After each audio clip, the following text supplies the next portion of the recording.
ముందుగా తెలంగాణలో చూద్దాం. రాజకీయం అయితే హీట్ ఎక్కింది ఇక్కడ. డాడీ వర్సెస్ డాటర్ అన్నట్టుగా సీన్ మారిపోయింది. ఏకంగా గులాబీ బాస్ను టార్గెట్ చేసి కవిత పార్టీ పెట్టిన తొలి రోజే ఆమె తీరుపై కూడా విమర్శలు బాగా వెల్లువెత్తుతున్నాయి. తండ్రిని టార్గెట్ చేయడం వెనుక అసలు ఆంతర్యం ఏంటి?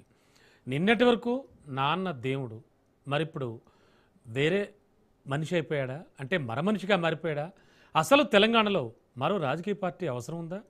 కుటుంబంలో ఉన్న వ్యక్తులపై కక్ష సాధించేందుకే పార్టీ పెట్టారా? ఇలాంటి సందేహాలు సర్వత్రా వినబడుతున్నాయి. అలాగే టీఆర్ఎస్ అంటూ పార్టీ పేరు పెట్టడం దేనికి సంకేతం? ఎలా తీసుకోవాలి ఈ విషయాన్ని? తండ్రి పెట్టిన పార్టీని తనయ నిర్వీర్యం చేయగలదా? అసలు గులాబీ దళపతి కవితకు ఏం తక్కువ చేశారు?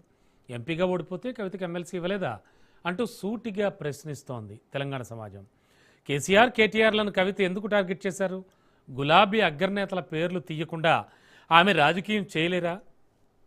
ఇంతకీ కవిత ఎవరు రాసిన కవితను ఫాలో అవుతున్నారు? ఇవే ప్రశ్నలు ఎక్కువగా వినబడుతున్నాయి.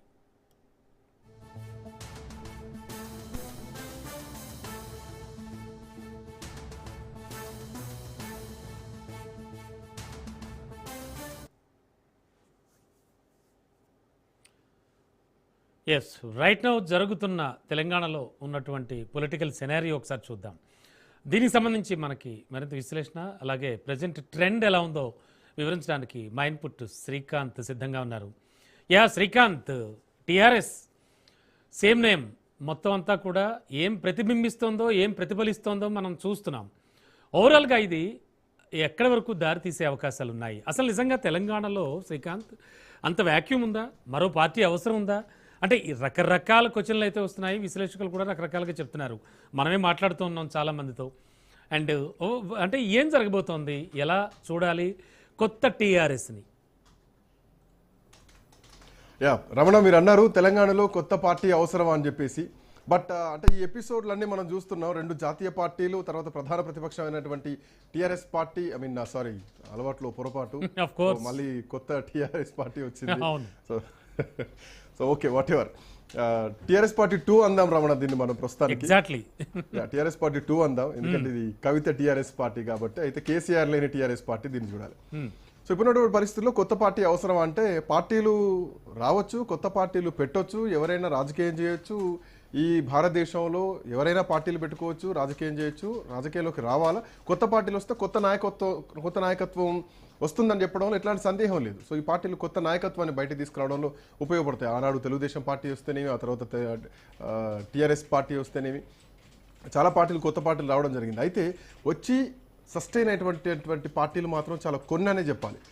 దాంట్లో ఒకటి తెలుగుదేశం పార్టీ, ఇంకొకటి ఇటు బీఆర్ఎస్, టీఆర్ఎస్ నుండి బీఆర్ఎస్గా మారినటువంటి టీఆర్ఎస్ పార్టీ. సో ఇట్లాంటి పరిస్థితుల్లో ఇప్పుడు మళ్ళీ అదే పేరుతో, పాత టీఆర్ఎస్ పేరుతో కవిత రాజకీయం చేయబోతున్నారు తెలంగాణలో. ఎంతవరకు వర్కౌట్ అవుతుంది అన్న విషయం ఇట్లా ఉంచితే, కవిత యుద్ధం ఎవరి మీద? ఇది ప్రధానమైనటువంటి ప్రశ్న మనం ఇక్కడ సంధించాలి. కవిత యుద్ధం జనరల్గా ఏ పార్టీ అయినా అధికారంలోకి రావాలంటే ప్రభుత్వాలను విమర్శిస్తేనే అధికారంలోకి వస్తారు. కానీ ఇక్కడ ప్రధాన ప్రతిపక్షాన్ని టార్గెట్ చేసుకుని కవిత పార్టీ పెట్టింది స్పష్టంగా కనిపించింది. ఎందుకంటే ఆ పార్టీకి ధీటుగానే టీఆర్ఎస్ పార్టీ అన్నటువంటి పేరుతోటి తీసుకొచ్చింది. టీఆర్ఎస్ పార్టీ పేరు మార్చి తెలంగాణ ప్రజలతోటి పేగుబంధాన్ని దింపుకున్నా అని చెప్పేసి ఈటల రాజేందర్ లాంటి వాళ్ళు చాలామంది అన్నారు, సీనియర్ ఉద్యమకారులు. కానీ ఇప్పుడున్నటువంటి ఈ టీఆర్ఎస్ పార్టీ తెలంగాణ ప్రజల్ని ఒక తల్లిలాగా ఆదరిస్తానంటూ, అంటే ఇంతవరకు అక్కగా ఉన్నటువంటి కవిత ఇప్పుడు తల్లిలాగా అవతారం ఎత్తబోతున్నారు. అంటే మరొక జయలలిత కట్టు బొట్టు ఆ వేషధారణ మనకు కనిపిస్తోంది. అయితే కవితను యాక్సెప్ట్ చేసేటువంటి పరిస్థితి తెలంగాణలో ఉందా? ఎందుకంటే కేసీఆర్కు ఉద్యమ నేపథ్యం ఉంది.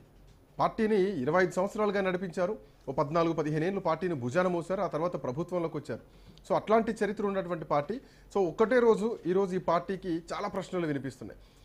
ఎందుకు టీఆర్ఎస్ పార్టీ పేరే పెట్టాలి? కవితకు సొంతంగా పార్టీ పెట్టుకొని నడిపించేటువంటి ఆ సత్తా లేదా అన్నటువంటి ప్రశ్నలు కనిపిస్తున్నాయి. సో టీఆర్ఎస్ పార్టీ ఎందుకు పెడుతున్నారంటే, మళ్ళీ తెలంగాణ రాష్ట్ర సేన అసోసియేషన్ అని పెట్టి టీఆర్ఎస్ పేరుతోటి ప్రజల్లోకి వెళ్తున్నారంటే, సో ఇది పక్క బీఆర్ఎస్ను దెబ్బకొట్టడానికి, ఏకంగా తండ్రిని దెబ్బకొట్టడానికి చేస్తుంది అని చెప్పడంలో ఎట్లాంటి సందేహం లేదు. ఇంకా వాటితో పాటు కవిత ఈరోజు చేసినటువంటి కామెంట్స్ కూడా కొన్ని మనం తీసుకోవాలి. ఇక్కడ పీకి కట్టలు కట్టిల్లని చెప్పేసి దేశ రాజకీయాలు చేస్తామని చెప్పేసి నేషనల్ పాలిటిక్స్కి వెళ్ళారు, పార్టీ పేరు మార్చుకోవాలని చెప్పడం జరిగింది. ఈవెన్ నేషనల్ పాలిటిక్స్లోకి వెళ్ళే టైంలో కేసీఆర్ అన్ని రాష్ట్రాలు తిరుగుతున్నప్పుడు, మమతా బెనర్జీని కలిసినప్పుడు కానీ, స్టాలిన్ని కలిసినప్పుడు కానీ, అటు కేజ్రీవాల్ని కలిసినప్పుడు కానీ, సో చాలా సందర్భాల్లో కేసీఆర్ వెంట కవిత కూడా ఉంది. అప్పుడు కవిత నిజామాబాద్ ఎంపీగా ఉన్నారు. సో కవితకు ఒక నేషనల్ ఎక్స్పోజ్ ఉంది కాబట్టి సో అందులో భాగంగానే రేపు పొద్దున కవిత జాతీయ నాయకురాలు అయ్యేటువంటి అవకాశం ఉంది. సో కవితకు కూడా ఇది బెనిఫిట్ అవుతుంది. కవిత కూడా కేసీఆర్తో తిరిగినటువంటి వ్యక్తే. సో ఆ రోజే విభేదించాల్సింది. ఈరోజు ఆ ప్రతిపక్షంలో ఉంది కాబట్టి విభేదిస్తున్నారు తప్ప అధికారంలో ఉంటే విభేదించేటువంటి పరిస్థితులు ఉండకపోయేది. సో కవిత ఆ రోజు ఎందుకు విభేదించలేదు అన్నటువంటి ప్రశ్నలు కూడా వినిపిస్తున్నాయి. ఇంకొకటి, కేటీఆర్కు రాజకీయం తెలియదు అంటున్నారు. తో పాటు కేసీఆర్కు రాజకీయ పరిణతి పోయింది అంటున్నారు. సో ఆయన రాజకీయ పరిణతి ఎట్లా ఉందో రమణ మొన్న మనం జగిత్యాల సభలో చూడొచ్చు. సో 75 ఏళ్ల వయసున్న కేసీఆర్ ఇంకో 75 ఏళ్ల వయసున్నటువంటి కురవృద్ధుని పార్టీలోకి తీసుకొచ్చారంటే అది అంటే కొట్టిపాడేయడానికి హాస్యాస్పదంగా ఉన్నా కానీ ఒక బలమైనటువంటి కేసీఆర్ ఆ రోజు పోటాపోటీగా ఇటు ముఖ్యమంత్రి మాట్లాడుతున్నారు, అటు కేసీఆర్ మాట్లాడుతున్నారు. కానీ అటు మీడియా కానీ ఇటు ప్రజలు కానీ మొత్తం కూడా కేసీఆర్ వైపే అట్రాక్టెడ్గా ఉన్నారు. ఎక్కడ కూడా రేవంత్ రెడ్డి కనీసం ఏం మాట్లాడిందో కూడా ఎవరికీ తెలియదు. సో అంతా కేసీఆర్ అయిపోయిన తర్వాత కొన్ని 4 ముక్కలు ఏదో రేవంత్ రెడ్డి మాట్లాడింది విన్నారు తప్ప కేసీఆర్కే మైలేజ్ వచ్చింది.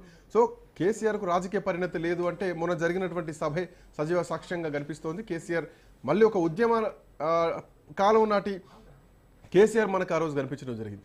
అయితే ఎంతవరకు ఈ కొత్త టీఆర్ఎస్ పార్టీ ప్రజల్లోకి వెళ్తుంది? సో ఇప్పటికీ పార్టీ నిర్మాణం జరగాలి, 2 సంవత్సరాల టైం ఉంది. ఈ 2 సంవత్సరాల్లో ప్రభుత్వాన్ని విమర్శించే కంటే కూడా బీఆర్ఎస్ పార్టీని విమర్శించడానికే కవిత సిద్ధమైంది కనిపిస్తోంది. దాంట్లో ఇక ఎక్కడ ముసుగులో గుద్దలాట లేకుండా డైరెక్ట్ కుండబద్దలు కొట్టేసింది తన టార్గెట్ కేసీఆర్. సో తండ్రే టార్గెట్గా ఫిక్స్ అయిపోయింది. సో పొలిటికల్ టార్గెట్ తన తండ్రిని ఫిక్స్ అయిపోయింది. ఇక అధికారంలో కాంగ్రెస్ పార్టీ ఎట్లా రాదు, తానే ప్రధాన ప్రతిపక్షంగా వ్యవహరిస్తానన్నట్టు తను మాట్లాడుతున్నటువంటి పరిస్థితి. అయితే ఇప్పుడున్నటువంటి పరిస్థితుల్లో బీఆర్ఎస్ పార్టీని నిర్వీర్యం చేయడం టీఆర్ఎస్ పార్టీతో సాధ్యమా అంటే ఎట్టి పరిస్థితుల్లో కాదనే చెప్పాలి. ఎందుకంటే కేసీఆర్ లాంటి ఒక మహాశక్తి, ఈ తెలంగాణ ప్రజలు మొత్తం ఉద్యమాన్ని చూసినటువంటి జ్ఞాపకాలు ఉన్నాయి, ఉద్యమాన్ని చూసినటువంటి ఘటనలు కూడా ఉన్నాయి. సో అట్లాంటి ఉద్యమ జ్ఞాపకాలు ఉన్నటువంటి ఈ నేల ఖచ్చితంగా కేసీఆర్ వైపు ఉంటుంది తప్ప కవిత వైపు ఉండేటువంటి అవకాశం లేదు. సో ఏమైనా కవిత వైపు రాజకీయంగా రావాలంటే కనుక సో తన సొంతంగా ఒక ఎజెండా ఫిక్స్ చేసుకోవాలి, తన సొంత ఫార్ములాతో వెళ్ళాలి, తన సొంత మేనిఫెస్టో పెట్టాలి. ఈవెన్ ఈరోజు కవిత చేసినటువంటి హామీలు ఏదైతే పాంచజన్య ఏదైతే ఉందో దాంట్లో ఎంత చదివితే అంత ఫ్రీ ఎడ్యుకేషన్ అన్నారు. ఈవెన్ కార్పొరేట్ స్కూల్లో ప్రైవేట్ స్కూళ్ళలో చదువుకునేటువంటి విద్యార్థులకు కూడా ఫ్రీ అని అన్నారు. అంటే పాయింట్ ఏంటంటే ప్రభుత్వమే సబ్సిడీ ఇస్తే వాళ్ళకు ప్రభుత్వమే పేమెంట్ చేస్తారు, లైక్ ఫీజు రియంబర్స్మెంట్ లాగా. ఇంజనీరింగ్ కళాశాలల్లో లేదంటే మెడికల్ కళాశాలలో ఎట్లాగైతే ప్రభుత్వం రియంబర్స్మెంట్ చేస్తే ఆ పద్ధతిలో అని చెప్పడం జరిగింది. మోర్ ఓవర్ అది రాష్ట్ర ఆర్థిక బడ్జెట్తో సంబంధించినటువంటి విషయం. ఇంకోటి, రాగానే ఒకేసారి 4 లక్షల జాబ్ నోటిఫికేషన్లు ఇస్తామంటే అదంతా సామాన్యమైనటువంటి విషయమేం కాదు. సో అది ఆచరణలో సాధ్యం అయ్యేటువంటి పని కాదు.